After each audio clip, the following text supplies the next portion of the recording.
بسم اللہ الرحمن الرحیم۔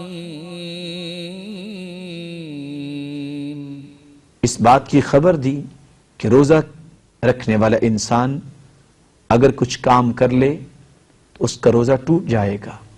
قصداً دانستہ طور پہ کھانا کھا لے یا پی لے، یا قصداً ازدواجی تعلقات قائم کر لے، اسی طرح عمدن اور قصدن طے کر لے، کیونکہ آپ صلی اللہ علیہ وآلہ وسلم کا فرمان ہے کہ جو شخص جان بوجھ کر طے کرتا ہے اس کو دوبارہ روزہ رکھنا چاہیے۔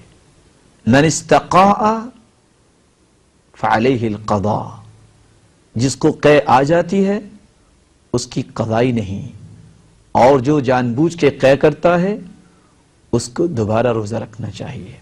آپ صلی اللہ علیہ وآلہ وسلم نے جہاں اپنی امت کو روزے رکھنے کے آداب بیان کیے، وہاں اس بات کی بھی خبر دی ہے کہ اگر انسان دانستہ طور پہ کھانا کھا لے یا پانی پی لے تو اس کا روزہ ٹوٹ جائے گا۔